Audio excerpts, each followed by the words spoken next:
Hello दोस्तों, welcome back to वाणिज्य गुरु। दोस्तों, आज की इस वीडियो में मैं आपको बताने जा रहा हूं 12th बिजनेस स्टडीज के असाइनमेंट के उत्तर। प्रश्न पहला है, विपणन मिश्रण के 4 तत्वों को समझाइए। विपणन मिश्रण के 4 तत्व निम्नलिखित हैं। पहला है वस्तु का नियोजन एवं विकास। विपणन मिश्रण में वस्तु का नियोजन एवं उसका विकास एक महत्वपूर्ण तत्व है। एक अच्छी संस्था वस्तु का अच्छा नियोजन करती है।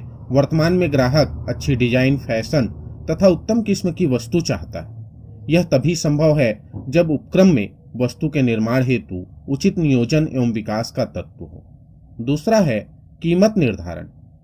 किसी भी वस्तु के विपणन में उसका मूल्य अत्यधिक प्रभावित करता है। कीमत अधिक होने पर वस्तु बाजार से हट जाएगी तथा कम होने पर उपक्रम को लाभ नहीं होगा। अतः व्यापार में तेजी मंदी, मूल्यों में उतार चढ़ाव को ध्यान में रखकर मूल्य निर्धारण करना चाहिए। तीसरा है वितरण माध्यम।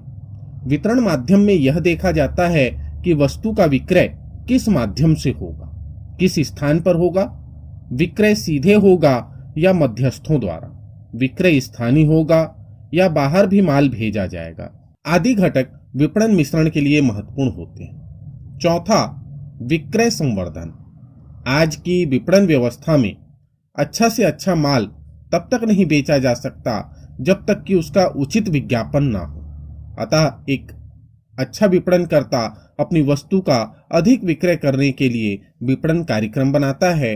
विक्रय संवर्धन के अंतर्गत विज्ञापन, प्रचार प्रसार, प्रदर्शन आदि महत्वपूर्ण है। प्रश्न दूसरा, उपभोक्ता के किन्हीं 4 दायित्वों को समझाइए।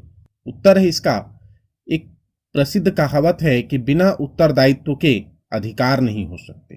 उपभोक्ताओं के अधिकारों एवं इन अधिकारों के उद्देश्यों का मूल्यांकन करने के पश्चात यह समझ लेना आवश्यक है कि क्या उपभोक्ता के कुछ उत्तरदायित्व होने चाहिए जिससे कि वे अपने अधिकारों का प्रयोग कर सकें।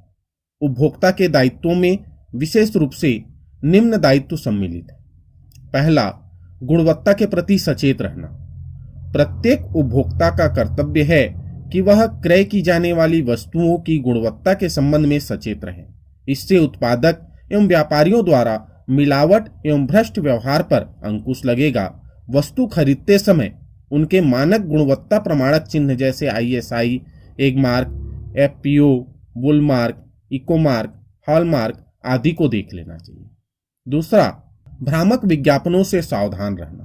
विज्ञापन में कई बार गुणवत्ता को बढ़ा चढ़ाकर वर्णन किया जाता है, इसलिए उपभोक्ताओं को विज्ञापन पर भरोसा नहीं करना चाहिए बल्कि वस्तु की ध्यानपूर्वक जांच करनी चाहिए और उपयोगकर्ताओं को खरीदने से पहले सचेत करना चाहिए। यदि घोषित दावों में कमी या अंतर है तो इसकी शिकायत प्रायोजकों और आवश्यक होने पर संबंधित अधिकारियों से करनी चाहिए। तीसरा, चयन करने से पूर्व विभिन्न वस्तुओं के निरीक्षण का दायित्व। वस्तु एवं सेवाओं का क्रय करने से पूर्व उपभोक्ता को विभिन्न वस्तुओं का उचित प्रकार से निरीक्षण कर लेना चाहिए। इसके लिए वस्तु की गुणवत्ता, मूल्य, टिकाऊपन, बिक्री के बाद की सेवाओं का मिलान कर लेना चाहिए।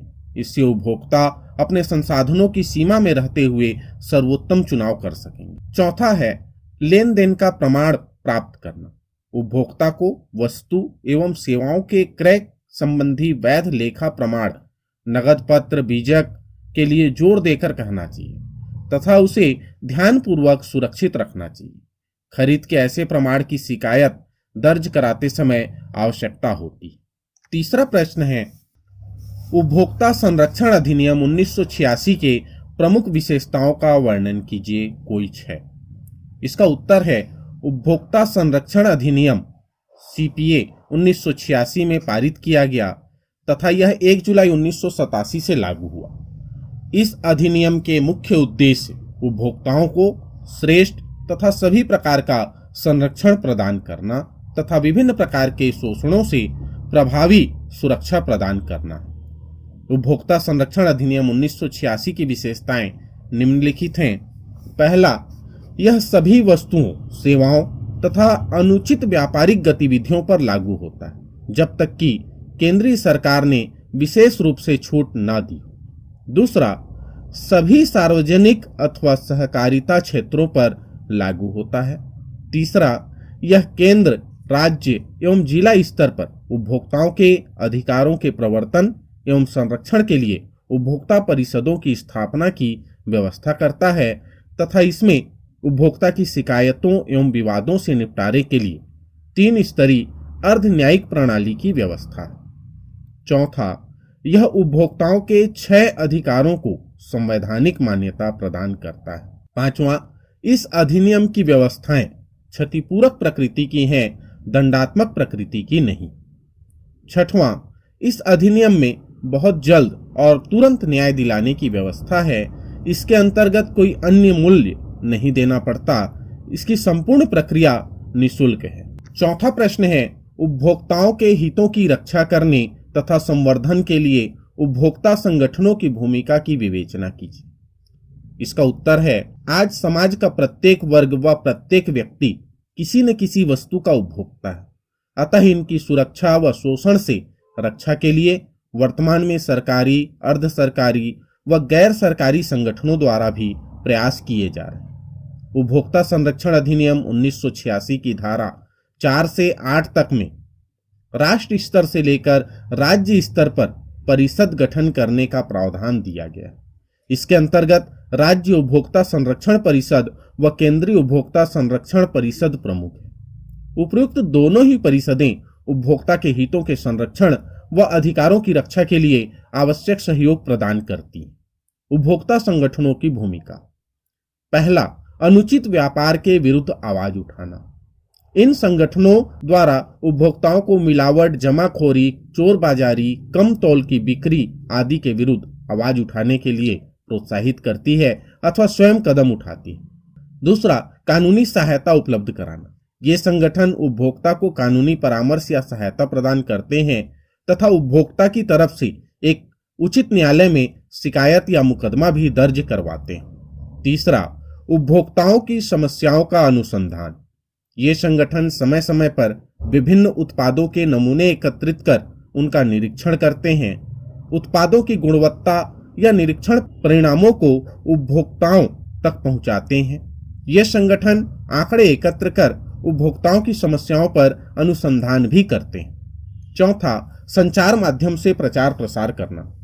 उपभोक्ता संगठन खाद्य मिलावट, दवाइयों या सौंदर्य प्रसाधनों के गलत प्रयोग आदि के संबंध में छोटी छोटी फिल्म वीडियो बनाकर प्रचार प्रसार करते हैं। साथ ही बनावटी व मिलावटी उत्पादों के विरुद्ध उपभोक्ता को जागरूक करने के लिए प्रदर्शनी भी लगाते हैं। पांचवा, सरकार की सहायता करना। उपभोक्ता संगठन वस्तु में मिलावट, निम्न गुणवत्ता, निर्माण में कमी आदि के संबंध में सरकारी एजेंसी को सूचित करते हैं। इससे सरकार इन उत्पादकों पर कार्यवाही करती है। तो दोस्तों, ये आपके चारों प्रश्नों के उत्तर हैं जो आपको व्यवसाय अध्ययन के असाइनमेंट के लिए काम आएंगे और आपके लिए उपयोगी होंगे। दोस्तों, इसी तरह के और यूजफुल कंटेंट के लिए आप हमारे चैनल को सब्सक्राइब कर लीजिए, बेल नोटिफिकेशन को ऑन कर लीजिए ताकि वीडियो का नोटिफिकेशन आपको समय पर मिल सके। मिलते हैं अपने नेक्स्ट वीडियो में, तब तक के लिए जय हिंद, जय भारत।